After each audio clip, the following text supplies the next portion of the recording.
پہلی open heart surgery میرے نبی کی ہوئی ہے. تو اوپن ہارٹ سرجری ہو سکتی ہے، میرے نبی نے سوچ دی. وہ تو ہم زوال کا شکار ہوئے تو اور لوگ ہم سے لے گئے، ورنہ اوپن ہارٹ سرجری کا پہلا تصور میرے نبی کے سے شروع کیا گیا ہے کہ جب آپ کو معراج پہ لے جانے لگے، ام ہانی کے گھر سے آپ کو جبریل نے لیا اور حتیم میں آئے. حتیم وہ چھوٹی وال دیوار ہے جو بیت اللہ کے ساتھ، اس میں خالی جگہ، یہ بیت اللہ کا اندر ہے. جب ہمارے نبی 35 سال کے تھے تو قریش نے سوچا کہ بیت اللہ بنائیں، وہ سیدھا ہو گئے تو وہ مستطیل تھا، لمبا زیادہ چوڑا تھوڑا. ابراہیمی بنیادیں، یہ طے کیا کہ حلال کمائی سے بنانا ہے، حرام سے نہیں. اچھا وہ پیسے اتنے بنے کہ یہ چوکور بنا اور اگلا حصہ رہ گیا، تو کہنے لگے بس بھائی جتنا ہے اتنا ہی بناؤ. تو وہ چوکور بنا کر اوپر چھت ڈالی اور یہ حصہ چھوڑ دیا کہ جب پیسے ہوں گے تو ہم یہ بیچ میں شامل کر لیں گے. یہ اللہ کی حکمت تھی، نہ پیسے ہوئے نہ وہ شامل ہوا، تاکہ غریب لوگ بھی اگر بیت اللہ کے اندر نماز پڑھنا چاہیں تو وہ جگہ ہے جہاں اگر آپ اندر ہیں. ہم تو بیت اللہ کی طرف منہ کر کے نماز پڑھتے ہیں نا، لیکن اگر آپ بیت اللہ کی طرف پشت کر کے حتیم کی طرف منہ کر کے نماز پڑھیں تو بھی آپ کی نماز ہو گئی ہے، چونکہ آپ بیت اللہ کے اندر ہیں. میں 2 دفعہ بیت اللہ کے اندر گیا، نماز پڑھی، لیکن وہ تو بڑے سفارشوں سے اور بڑے تعلقات سے، اور وہاں تو جو آدمی چلا جائے وہ بیت اللہ کے اندر ہے. تو آپ کو حتیم میں لے جایا گیا. اب آپ کو بے ہوش نہیں کرنا، یوں جبریل نے ہاتھ مارا، سارا سینہ کھل گیا، آپ دیکھ رہے ہیں، اور اس نے دل کو باہر نکالا تو دل سارے جسم سے جدا ہو گیا. اور اس کے میرا بھائی ہارٹ اسپیشلسٹ ہے تو میں اسے سنتا رہتا ہوں، باتیں گھر میں ہوتی رہتی. اچھا نکالا، پھر اس کو زمزم کا پانی ایک ٹپ میں تھا، اس میں دھویا، اس کو دھویا، دھوتے رہے. اور آپ دیکھ رہے ہیں. اس کے بعد ایک آسمان سے لائے تھے، وہ پورا نور کا ایک بھرا ہوا برتن تھا، پھر وہ سارا نور آپ کے دل میں انٹر کیا. پھر اس کو بند کر کے پھر لگایا، ساتھ ہی دل سر ہر رگ سے جڑا، پھر سینے کو ملایا ہاتھوں سے، پھر یوں ہاتھ پھیرا. تو اب جن کی ہارٹ سرجری ہوتی ہے، اب دیکھیں یہاں کتنے بڑے بڑے ٹانکے لگے ہوتے ہیں، لیکن آپ کے سینہ مبارک پر کوئی داغ نہیں. یہ پہلی اوپن ہارٹ سرجری میرے نبی نے معراج کے واقعے میں امت کو دیا ہے اشارہ. تو ہم نکھٹو نکلے تو اور لوگ ہم سے یہ سب کچھ لے گئے. سب سے پہلی ہارٹ سرجری 4 سال کی عمر میں ہوئی، جب آپ حضرت حلیمہ کے پاس تھے اور آپ بکریاں چرانے جایا کرتے تھے.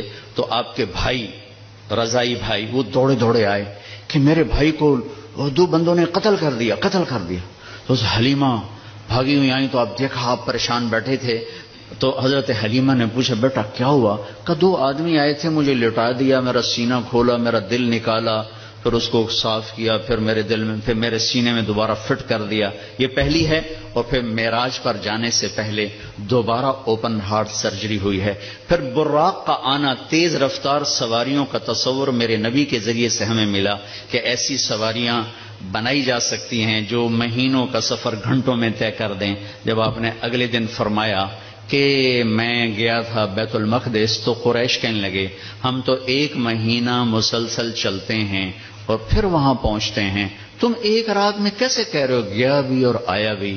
تو براق ایک سواری ہے جس کی تیز رفتاری سے ایک پیغام میسج امت کو گیا کہ اگر تم اس کائنات کے علوم تک پہنچ جاؤ تو تم تیز رفتار سواریاں بھی بنا سکتے ہو. 650 کلومیٹر فی گھنٹہ کی رفتار سے جاپان نے ٹرین بنا لی. آپ کو ام ہانی کے گھر سے اٹھایا گیا، حضرت علی کی بہن، ان کے گھر میں آپ تشریف فرما تھے، اور سیدھا بھی اللہ لے جا سکتے تھے، سیدھا بھی لے جاتے، لیکن مکہ سے بیت المقدس لے جانے میں یہ اعلان تھا کہ اب بیت المقدس بھی مکہ کے تابع ہو گیا ہے، اب یہاں کا قبلہ بھی بیت اللہ ہو گیا ہے، یہاں جتنے نبی آئے وہ سب آپ کے تابع ہو گئے، لہٰذا وہاں پہلے سارے انبیاء موجود ہیں اور سب انتظار میں ہیں، اور آپ پہلی صف میں کھڑے ہوتے ہیں تو سب ایک دوسرے کو دیکھ رہے ہیں کہ اب امامت کون کرائے گا. تو جبریل آپ کا ہاتھ پکڑ کے آپ کو مصلی پر کھڑا فرماتے ہیں، آپ 2 رکعت نماز ادا فرماتے ہیں، اور آپ کے پیچھے 1.25 لاکھ نبی نماز پڑھ کر یہ اعلان کرتے ہیں کہ ہماری نبوت آپ کے قدموں پہ قربان ہو گئی، اب ہمارے لیے بھی آپ ہی نبی ہیں، ہمارے لیے بھی آپ ہی نبی ہیں۔ عیسیٰ سے لے کر آدم تک تمام انبیاء کو وہاں کھڑا کیا گیا، تو آپ کا سینہ مبارک چاک کیا، اسی کرتے آپ تہمت پہنتے تھے، شلوار زندگی میں ایک دفعہ پہنی اور اسے پسند فرمایا، لیکن عام آپ کا لباس تہمت تھا، کوئی خلائی لباس کی ضرورت نہیں پڑی آپ کو، وہاں سے اٹھایا، راستے میں واقعات ہیں، ایک جگہ آپ کو اتارا، کہا یہاں نماز پڑھیں 2 نفل، کہ یہ کون سی جگہ ہے؟ کہ یہاں آپ ہجرت کر کے تشریف لائیں گے، مدینے میں اتار کے 2 نفل پڑھائے گا، پھر چلایا گیا کہ یہاں 2 نفل پڑھیں، کہ یہ کون سی جگہ ہے؟ کہ یہاں آپ کے دادا ابراہیم کی جائے پیدائش ہے، پھر چلایا گیا، تو آپ جب مصر کی طرف سے بیت المقدس کی طرف آ رہے تھے تو آپ کو خوشبو آئی، خوشبو جنت کی، آپ نے کہا یہ کیا ہے؟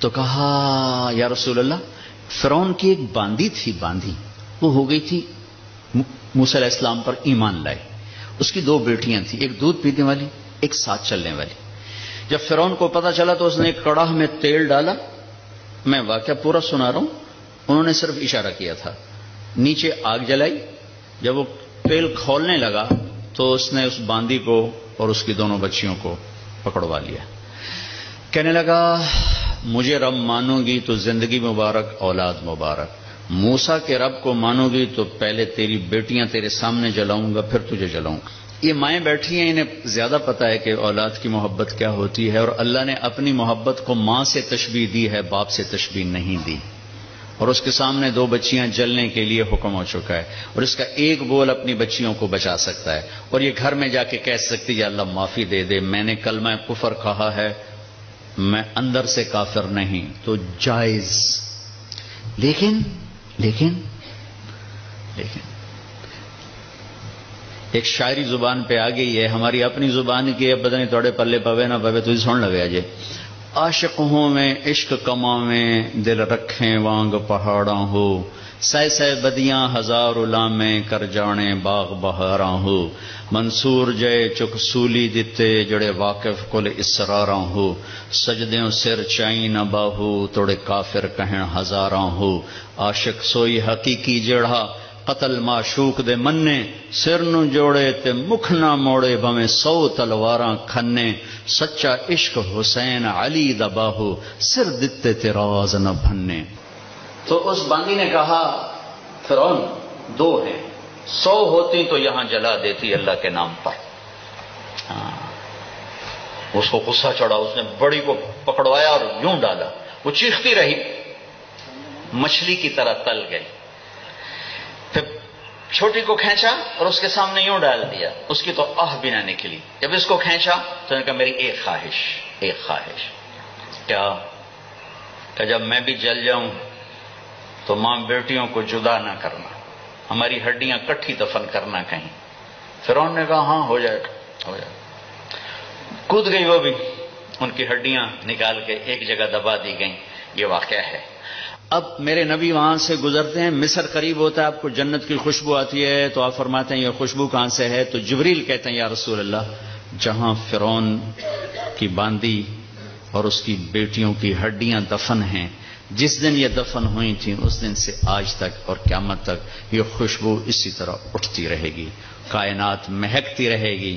آگے میری بات ہے، اور یہ پیغام جاتا رہے گا کہ یہ بھی زندگی کا ایک انداز ہے، اور یوں بھی زندگی گزاری جاتی ہے۔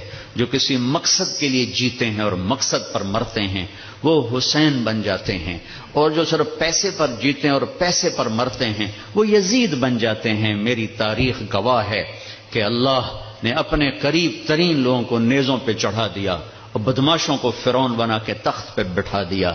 ہم کربلا محرم آتا ہے تو ہم سب حسین کے لیے روتے ہیں، محرم جاتا ہے تو سب یزیدی لبادے میں ہوتے ہیں۔ یہ کون سی تہذیب ہے، یہ کون سا کمال ہے، یہ کون سا ایمان ہے؟ پھر آپ کو بیت المقدس اتارا گیا، براق باندھ دیا گیا، دنیا دارالاسباب ہے، نبی کو اسباب دیے گئے، سواری پر لایا گیا، سواری پر۔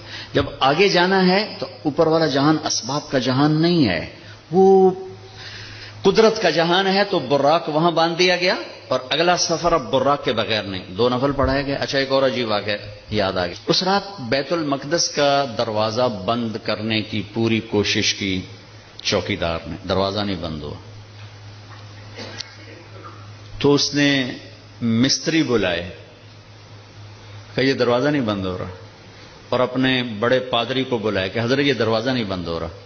تو مستریوں نے کہا کہ وہ ڈاٹ ہوتی تھی نا، ڈاٹ کہ وہ تھوڑی سی نیچے آ گئی ہے، وہ اس نے پریشر اوپر ڈال دیا تو دروازہ بند نہیں ہوگا، صبح ٹھیک کر دوں گا۔ وہ جو بڑے پادری تھے نا، انہوں نے کہا بیٹا یہ ڈاٹ کا چکر نہیں، آج آخری نبی کی آمد ہے یہاں، یہ اس وجہ سے ان کے اکرام میں یہ دروازہ کھلا ہوا ہے، صبح خود ہی ٹھیک ہو جائے گا۔ یہ پادری بعد میں ایمان لے آئے تھے جب اللہ کے نبی نے دعوت نامہ بھیجا تھا، پھر ان کو عیسائیوں نے قتل بھی کر دیا تھا۔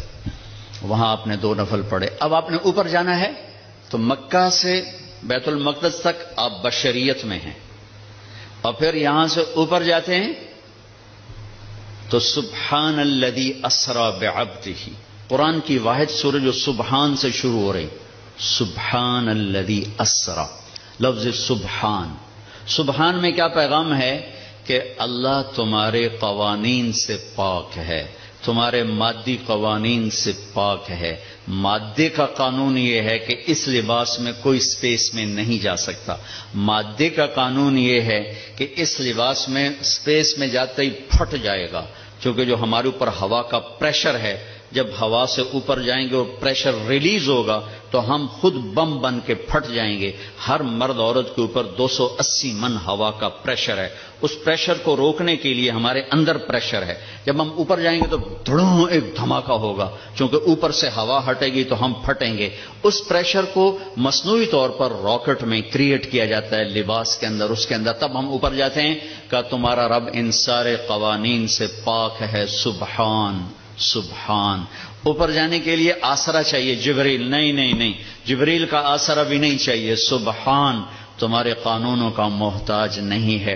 اتنی لمبی کائنات میں رات کے اندر سفر پورا ہو جائے گا، کیسے ہوگا؟ نہیں ہو سکتا، ہو سکتا ہے، کیوں؟ سبحان کہ تیرا رب زمان کا بھی مالک ہے، مکان کا بھی مالک ہے۔ ٹائم کو روکنا، زمانے کو روکنا، مکان کو روکنا تمہارے لیے ناممکن ہے، تیرے رب کے لیے ممکن ہے۔ آئنسٹائن مر رہا تھا تو کسی نے کہا تیرے جیسا سائنسدان بھی مر رہا ہے، کہنے لگا ہاں ٹائم سے باہر نکال دو تو میری موت نہیں ہوگی، موت سے بچ جاؤں گا، اور ٹائم سے باہر مجھے کون نکالے گا؟ اللہ نکال سکتا ہے، اللہ نکال سکتا ہے کہ وہ ٹائم کا بنانے والا ہے، وہ زمانے کا بنانے والا ہے، وہ وقت کا بنانے والا ہے۔ سبحان، صرف ایک صورت ہے جو سبحان سے شروع ہوتی ہے، سبحان، اور اس سبحان کے اندر یہ سارے پیغام ہے۔ پاک ذات، بے عیب ذات، تمہارے قوانین سے بالا تر ذات، تمہاری سوچ سے بالا تر ذات، الذی اسری بعبدہ۔ قریش کہنے لگے تم کیسے جا سکتے ہو؟ اللہ نے جواب دیا یہ تھوڑا ہی گئے تھے، میں لے کر گیا تھا۔ قریش نے کہا بغیر سواریوں پر اتنا وقت لگ جاتا ہے، تم بغیر سواری کے کیسے چلے گئے آ گئے؟ تو اللہ نے کہا یہ نہیں گئے، اسری بعبدہ، میں لے کر گیا، میں لے کر گیا۔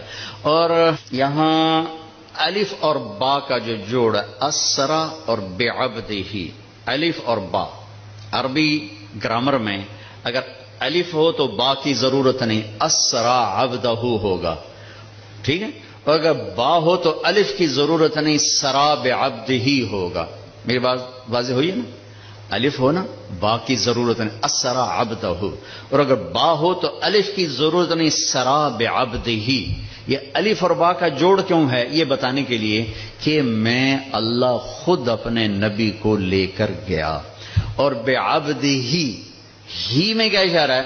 اب لوگ کون ہو کہ جی ہم کسٹم والے، میں کون ہوں جی؟ یہ جی مسجد والے، یہ کون ہے جی؟ یہ جی کپڑے والے۔ تو اللہ کہہ رہا بعبدہ، یہ کون ہے؟ یہ میرا بندہ ہے، یہ میرا ہے اور میں ان کا ہوں، بعبدہ۔ اور الف اور با کے ساتھ اللہ فرما رہے ہیں کہ میں لے کر گیا، جبریل بھی نہیں لے کر گئے۔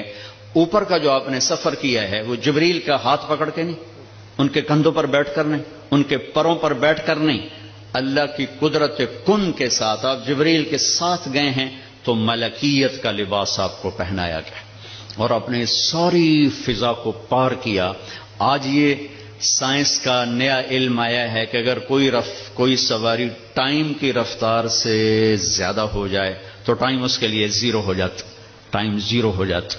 اگر 1,86,000 میل پر سیکنڈ سے کوئی سواری زیادہ تیز ہو جائے تو ٹائم اس کے لیے زیرو ہو جاتا ہے. یہ آج کے امکانیات بتائے جا رہے ہیں اور یہ میرے نبی کا سفر سپیس کو، راکٹ کو، شٹل کو، ہر چیز کے لیے راستہ دے رہا ہے کہ یہ ہو سکتا ہے، یہ ہو سکتا ہے.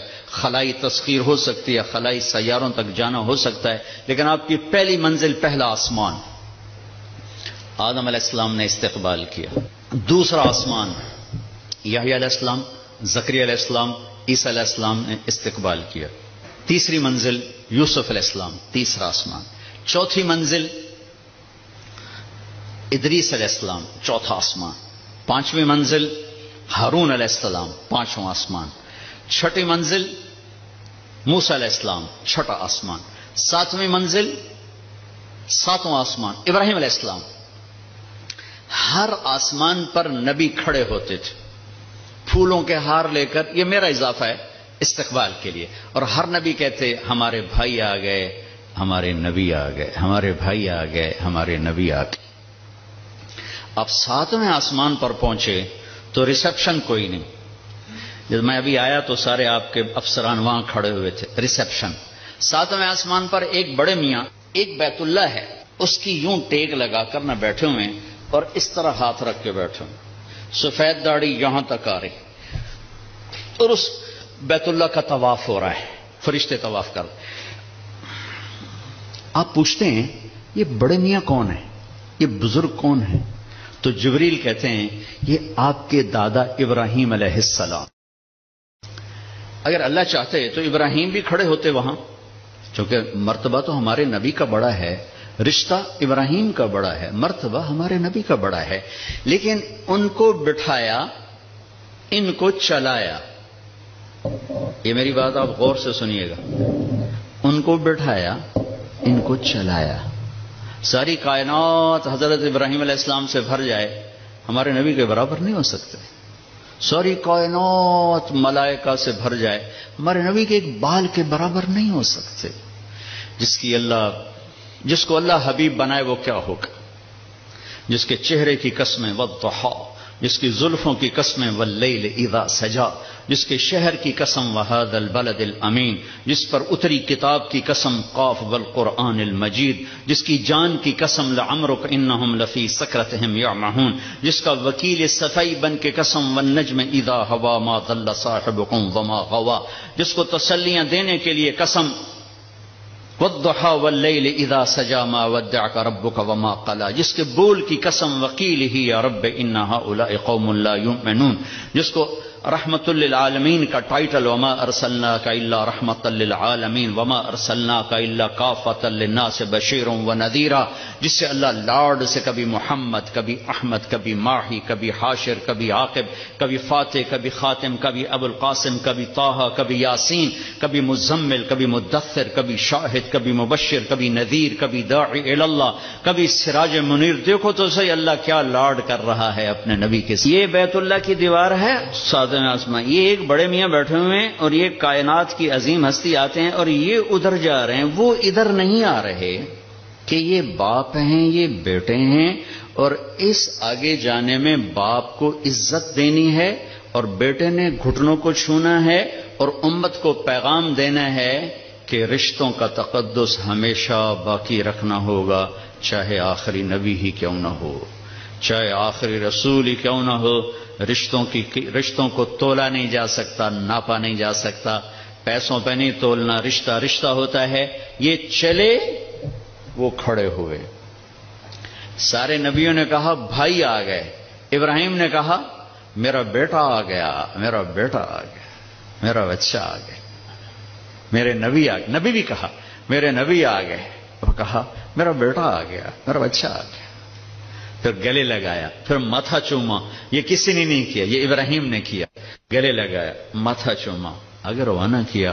ایک پیغام ڈیلیور کیا کہ میرے نبی آپ اتنے مقام کے ہو کر بھی اپنی امت کو پیغام دیں کہ اپنے باپ کے آگے سر جھکائیں، اپنی امت کو پیغام دیں کہ ماں باپ کے رشتے کے سامنے اولاد کو بھی جھکنا پڑتا ہے۔ ابراہیم ملے اور اب جانے لگے تو کہا بیٹا اپنی امت کو میرا سلام کہہ دینا۔ سبحان اللہ، یہ رشتہ بہت گہرا تھا کہ اپنی امت کو میرا سلام کہنا، اور انہیں کہنا جنت خالی زمین ہے اور اس کے باغ باغیچے سبحان اللہ الحمدللہ لا الہ الا اللہ اللہ اکبر ہیں، جتنا کہیں گے اتنے درخت وہاں لگتے جائیں گے۔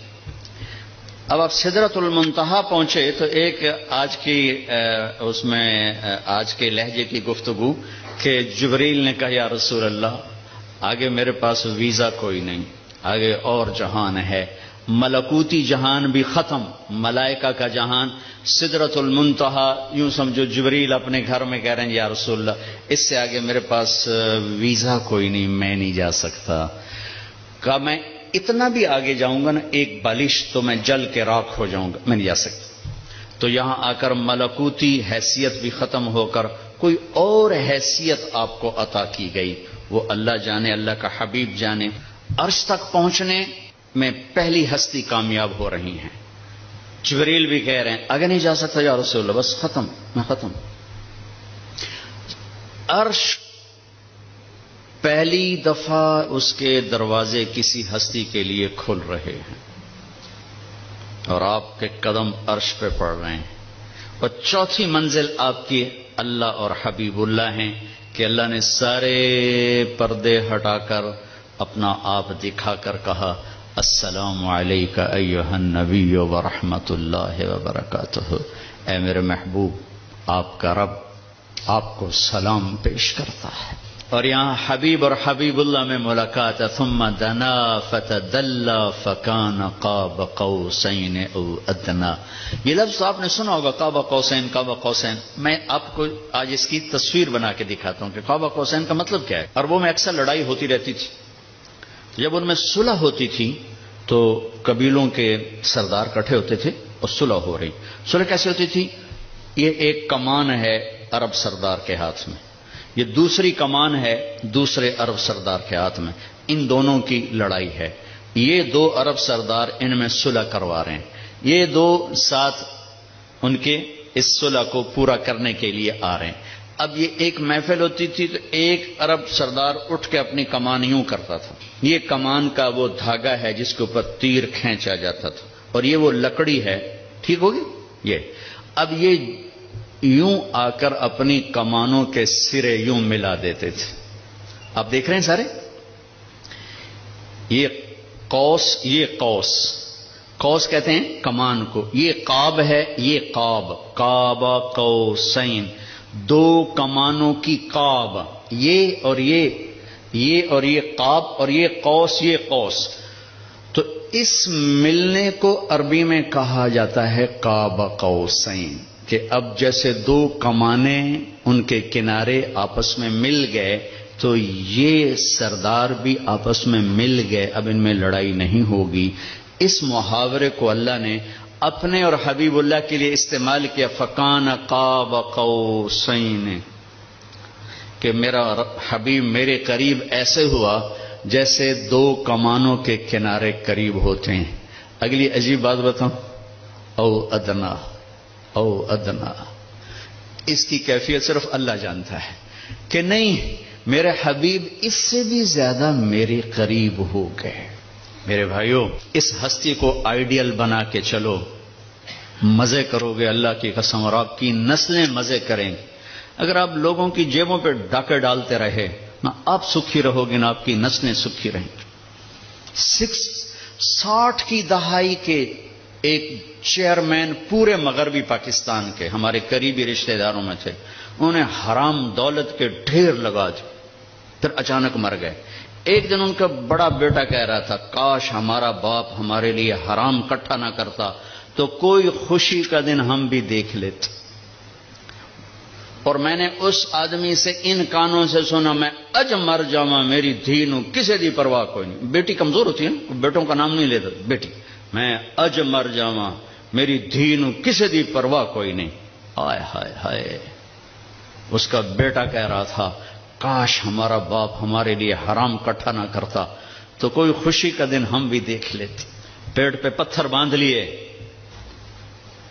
کہ میری امت پیسے پر نہ بک جائے، چوپڑی روٹی پراٹھے اور انڈے پر نہ بک جائے. 3 دن کے فاقے برداشت کیے. آپ باغ میں تشریف لے گئے، کھجوریں گری پڑی تھیں، گندی کھجوریں جو گر جاتی، آپ نے اٹھائی، ہائے ہائے وجہ کائنات، ساری کائنات جن کے لیے بنائی، ایک گندی کھجور صاف کر کے منہ میں رکھی. ایک صحابی ساتھ ہے عبداللہ تو نہیں کھاتا؟ کہ یا رسول اللہ مجھے بھوک نہیں. بھوک کا مسئلہ نہیں تھا، وہ کھجور کھانا مشکل تھا. جی مجھے بھوک نہیں. کہ عبداللہ مجھے بھوک ہے، آج 4تھا دن ہے میں نے کچھ نہیں کھایا، 4تھا دن، مجھے 8 بجے تک چائے نہ ملے میرے سر میں درد ہو جاتا ہے. اور جی میں چائے نہیں پیتی، سرج پیڑ پہ گئی ہے. آج 4تھا دن ہے عبداللہ میں نے کچھ نہیں کھایا. گری پڑی کھجور صاف کر کے کھائی ہے. کسٹم والوں کو پیغام دیا ہے پیسہ سب کچھ نہیں ہوتا ہے، انسانیت بہت بڑی معراج ہے. اللہ کا ترازو پیسے کو نہیں تولے گا، تیرے کردار کو تولے گا، تیری سچائی کو تولے گا، تیری دیانت کو تولے گا. اللہ اور حبیب اللہ کی ملاقات ہے، قاب قوسین او ادنی. پھر وہاں سے آپ کی واپسی ہوئی ہے تو 50 نمازیں لے کر واپس آئے. میں اللہ پہ قربان جاؤں، اللہ نے 5 دینے تھیں، 50 کیوں دی ہیں؟ نماز کی اہمیت بتانے کے لیے کہ نماز بڑی عظیم چیز ہے. آگے آپ نے کچھ کہا ہی نہیں، چپ کر کے واپس آ گئے. تو میں نے کہیں پڑھا نہیں، لیکن مجھے لگتا ہے اللہ نے 6 آسمان پہ موسیٰ علیہ السلام کو کھڑا کر دیا، ہوگا چونکہ پڑھا ہوا نہیں، وجدان ہے. یا رسول اللہ کی ملاقات کیسی رہی؟ بہت اچھی رہی. کیا ملا؟ کہ 50 نمازیں. کہا توبہ یا رسول اللہ یہ کون پڑھیں گے؟ اب واپس جا کے تھوڑی کم کروائیں. واپس گئے، 5 کٹ. پھر آگے موسیٰ کھڑے تھے، کتنی؟ 5. نہیں یا رسول، واپس جائیں. پھر 5. 9 چکر لگے، آنا جانا 5. صرف یہ بتانے کے لیے کہ کسٹم والوں نماز بھی ایک بہت بڑا حکم ہے. جب 5 رہ گئیں تو موسیٰ علیہ السلام نے پھر کہا واپس جائیں، کوئی نہیں پڑھیں گے. آپ نے کہا مجھے شرم آتی ہے، اب 5 کم ہو رہی، اب جاؤں گا تو 5 کم ہو گئی تو پیچھے کیا بچا؟ میں نہیں جاتا. تو کہنے لگے چلو ٹھیک. میری امت پہ 2 نمازیں فرض تھیں، انہوں نے کوئی نہ پڑھی. یہ کسٹم والے 5 کے تھرو پڑھنے، ایک نہیں پڑھنی، 5 کے تھرو پڑھنی. میں کہا نہیں میں نہیں، بس اب ٹھیک ہے. یہ پھر غیب سے آواز آئی اوپر سے، میرے حبیب آپ نے 5 قبول کی، ہمارے ہاں 50 ہی ہیں، آپ کی امت 1 پڑھے گی 10 لکھی جائیں گی، 1 پڑھے گی 10 لکھی جائے گی. تو یہ وہاں سے تحفہ لے کر آئے.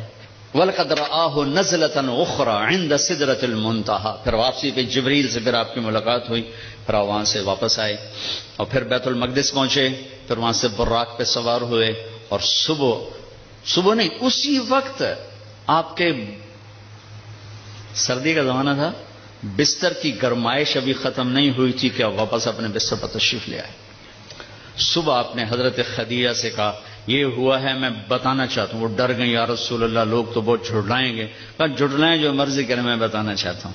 آپ حرم میں تشریف لائے اور آپ نے یہ اعلان کیا میرا رات یہ سفر ہوا.